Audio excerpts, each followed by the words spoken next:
warra waaqayyotti amanan jedheen ganama kana dubbadha. Ariifadhuu sagalee waaqayyoo Maarqos 16:17 hanga 20tti sagalee jiru ariifadhuu dubbisi. Warra waaqayyotti amanan waa sadii dubbadha itonni macaafa hin baafatin.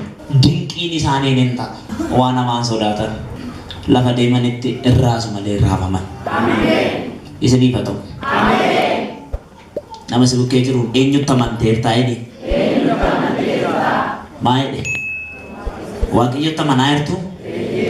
Baratti amanaan jirtan miti? Egaa waan nama miidhu sin miidhu. Ameen. Warra anatti amanan.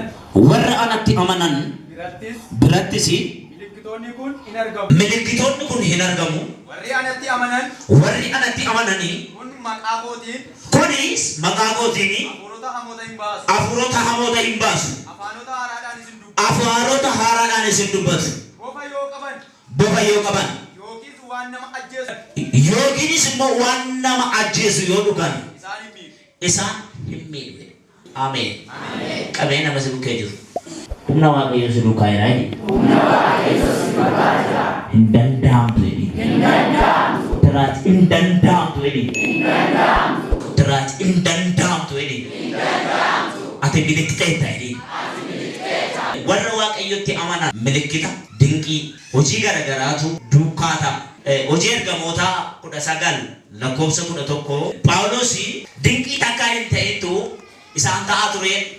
Dinqiin isaan ta'u kuni maarrama waynis immoo waan inni ittiin dafqa argatuun dhukkubsataan fayya ture. Dabalan hafuurota hamootatti ittiin ba'aa ture. Achumarraa waa argitu namoota Phaawulosiin fakkaachuudhaaf garuu hafuuricha hin qabne gajallaasaatti argitu. Jeroonni kun immoo hafuurota hamoota arganiitu maqaa Iyesuus isa Phaawulos lallabu sana hafuuricha hin ifatu. Hafuurri hamaan sun immoo akka jedheen Kiristoosin beekaa Phaawulosinis beekaa isin eessaa dhuftanii isaaniin qabatee uffata irraa ciree hamma dhalli isaanii madaa'utti isaan tatarsaase harka kee asnaa qabame maqaa Yesuus Kiristoosiin guyyaa har'aatii kaase humni dinqii waaqayyo si duukaa haa ta'u.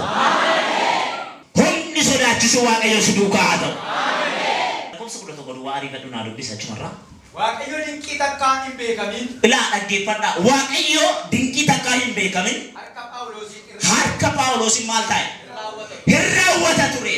Hojii ergamootaa 5:12 bartoonni hojii dinqii hojjetu ija jabummaan keessa isaanii jira.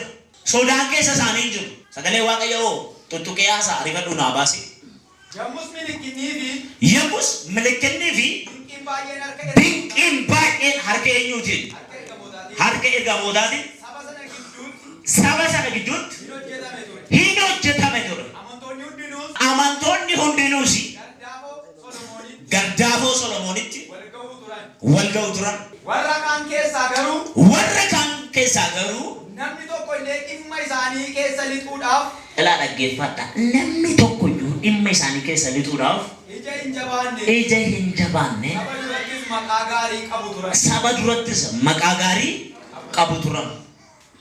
Waan isiniin jedhaa warra waaqayyoo sodaataniif waa'ee hojii waaqayyoo beekan bukkeetti ati ulfina qabda. Warra waaqayyoon hin beeknetti garuu sagalee waaqayyoo dubbata. Ati foolii hin taanedha isaaniif. Foolii xuraadha isaaniif. Walii galuu hin danda'u yaadni kee. Dubbiin kee walii galuu hin danda'u. Ilaalchi kee isaanii wajjin walii galuu hin danda'u. Garuu hin danda'an. Alaabsaan gidduu dhiiga horichaa dhaabateera. Dubbiin biyya bush. Harrabaan biyya bush. Oduun isaanii magara. Garuu hojiin isaanii akka jeroota warra Phaawulosiin fakkaachuuf dhaqanii hafuura hamaa himachuuf ka'anii madaanii galan sana. Harka keessa naa qabame. Maqaa Yesuus Kiristoosiin mandara warra akkasiidha. Jireenya kee gidduudha. Eebba kee gidduudha. Mandara warra akkasii kana buqqisee si bira hancaasee gateera. Hojii ergamootaa 5:15 argachuu dandeessu. Phexrosiin karaa inni irra adeemurra jedha. Gaaddidduun isaa warra dhukkubsataa irraa habu'uuf jedha. Karaa inni irra adeemurra dhukkubsataa naqee.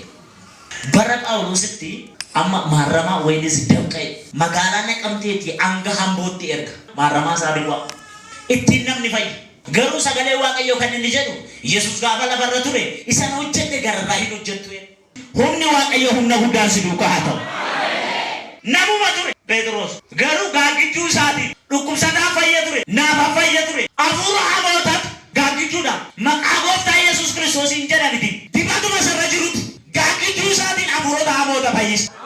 Lafa kotteessa ejjeta alabaadiyaa. Hafuurri kun ala siinis irraa argatu.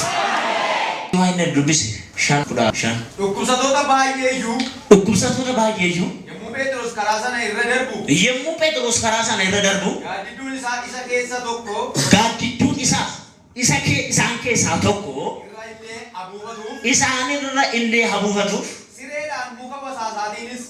Sireedhaanis muka wasaasaatiinis. Fidanii karaa irra hin kaa'u. Fidanis karaa irra maal ta'u? Hin kaa'u. Mandaroota naannaa Yerusaalemis. Mandaroota naannaa Yerusaalemis. Namoonni danuun dhukkubsatoota. Namoonni danuunis dhukkubsatoota.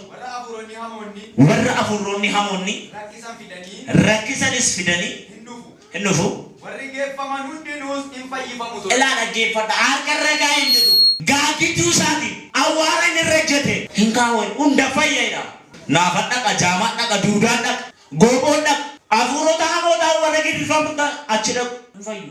Hin hiikamu. Barri nuyi dura jiru bara akkasii nuuf haa ta'u.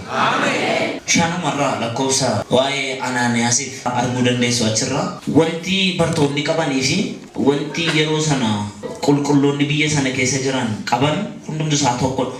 Namni bara sana sobees hin fayyu. Hin maaran. Abbaa manaaf haadha manaaf lafa wayii gurguratanii walii galanii waan gurguran sanarraa qannasanii hambifataniitu kanaan gurgurreedhanii gara Phexros dhaqa. Gaafa achi ga'ee jedhu Phexros gaaffii gaafate. Kanumaan gurgurree akka ati sobduuf seetanni maaliif yaada kana si keessa kaa'ee hin ifate. Lafa dha'ee hin du'ee dargaggoonni iddoo sana jiran fuudhanii awwaalanii. Lafichi kan isaaniidha. Kan kee dhooti maaf sobde. Lafadha hin du'an. Xiqqoo turteetu akka abbaan manaa du'e hin beektu haati manaa fi gaadhatte. Achi geesse ammas gaaffii Phexros gaaffii gaafate.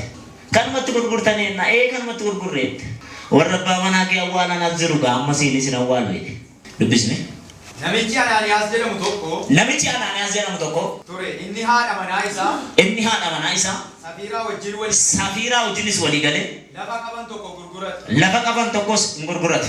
Horicha irraa garuu. Uffatee gar tokko. Dhokfateetu gar tokko.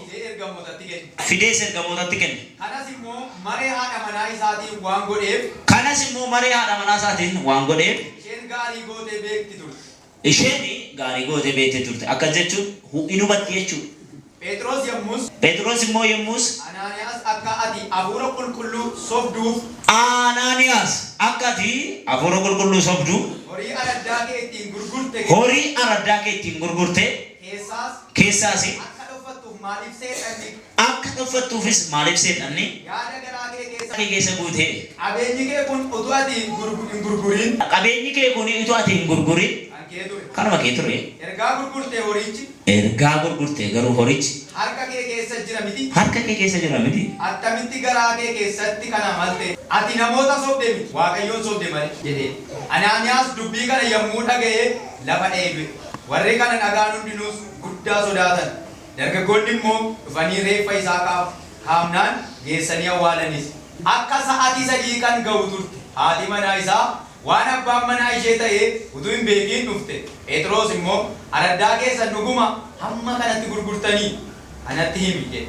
Isheenis eeyyee nuyi ammasumatti gurgurre jettee. Phexros garuu hafuura gooftaa qoruudhaaf kan isin walii galtan kun maali?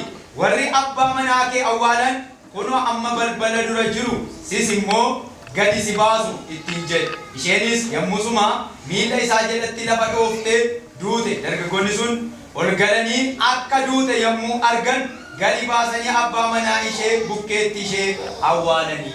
Ameen. Qabamee nama si bukkee jiru. Har'a isin hojjetaa jedhi. Isarratti hojjetu irratti hin hojjetaa jedhi. Isattiin hojjetu irratti isin hojjetaa jedhi. Har'as humna qabaa jedhi. Har'aa kaasee si keessaa haa mul'atu. Si keessaan haa mul'atu. Inni lammaffaa warri waaqayyotti amananii waan hundumaa gochuu danda'u. Phaawulos jecha kana jedhe. Jabina gooftaan anaaf naa laateeni waan hundumaa gochuu nan danda'a. Waan hundumaa gochuu danda'u gaafa jedhu waa cufuu hin danda'u, waa banuu hin danda'u, waa buqqisuu hin danda'u, waa ijaaruu hin danda'u. Warri maal ta'an waaqayyotti amanan. Waan jibbite har'uma galgala irratti dubbata mana kee dhaabata. وانا تجالات galgaluma kanarratti dubbata gara kee dhufa jabina gooftaan naalaatee waan hundumaa gochuu barana masadi har'a wanti geeddaramu jira ee fakka humni kun har'a laatamu beeku namni tokko akkati dhaabduuf akkati buqqiftu har'a aboosii fillaata armiyaasiin akka sedeen ani mucaadha ofiin hin jedhin waan ati dubbattu anatu har'a bakkee irra kaa'e harka joolnaafuun maqaa gooftaa Yesuus Kiristoosiin yeroo namni ofirra gattaa eboo kolfe mana kee haguutu yeroo namni waan qabu urgufatee jedhu kan keessa bara haa darbu yeroo namni galatti godhu wallaalu asakaalee gadiyaa efreegeen dhiyaatu asii beeljeeliyaa wanti haaraan tokko siisibachuu jalqaba ati har'aa kaasee malaaf karaan dhabutu Mela peke rukuti di makake na yobrati rajo. Ani malaf karan na bujeli. Ba Yesus imsima akawera. Wana ti dubatu anatu malgore harra kerranka. Jecha kana dubai ne tu. Aka abdwe, aka bukiste, aka gara chudwe. La mare ya bo amenje di front. Ndakaba. Evrejelia. Ba Yesus imnamile bagala tawo ara enyu mesa zageta. Ilachi sage darabu. Hoji sage darabu. Fayanza kota debu. Taira sinif. Petros ini akasinga gidu saran hidani kamun. Kuda to koyung galle. Panto koyung baran. Paulos ini tingke oje to kono barater. Isa garo aske sangka. Afur kulun isa barate buketi sambara ne buketi sumnaga. Wanti jirenya barbaachisu yaada garaa keessaa baay'ee namni afur qulqulluun geggeeffamu waaqayyottamu yaada garaa isaa keessaa wanti hundumtu jireenya eebbadha dubbiin arraba isaatii nama madeessu madaa namarra jiru godaannisa malee nama fayyisa namoonni yaada mataa keessaniin deemtanii boquun keessan qambarrii jala jiru har'a gooftaan sirraa cabsa iddootti si deebisa maqaa kee haaressa Ibroota lama lakkoofsa afur dubbisi. Kanarrattis waaqayyoo ofiisaati. Kanarrattis waaqayyoo ofiisaati. Milikitaa fi wanta dinqisiisaa karaa garaa garaa. Milikitaaf wanta dinqisiisaa. Waan dinqisiisaa. Karaa garaa garaas. Hojii aangoo hojjechuudhaan. Akka jaalala isaatti. Kennaa afura qulqulluu hiruudhaan.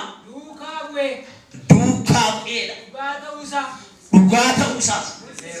Maal godheera mul'iseera dhugaa ta'uusa duukaa bu'e mul'iseera meeski roomee 15 18 19 waan inni dubbisi Kiristoos warra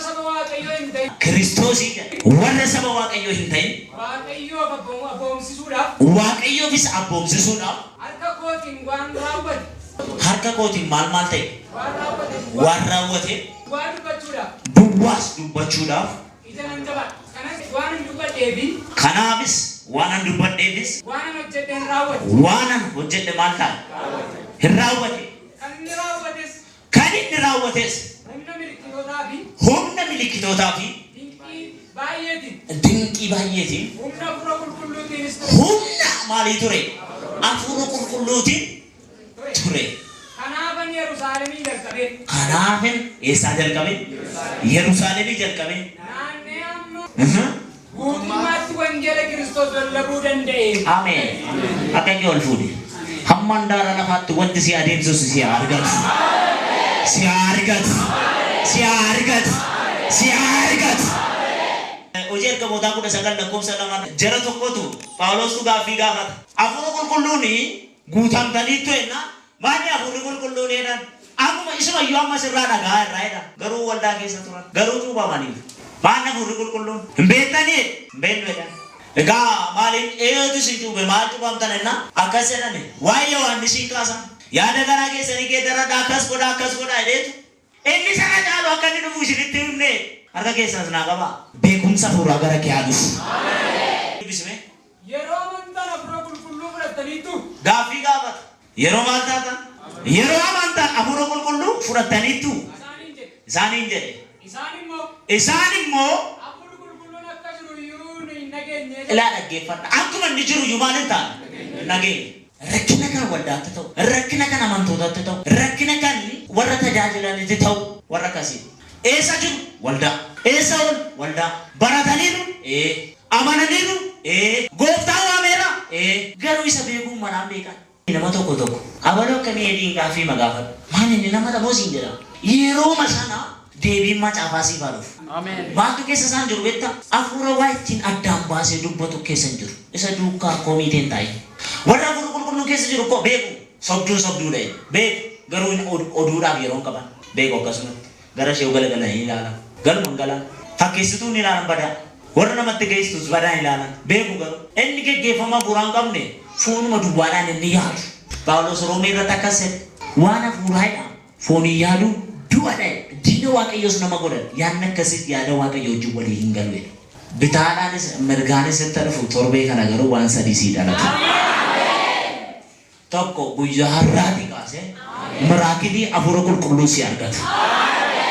Atin teessa waa si biraa hin waca. Har'a waa siin ta'a.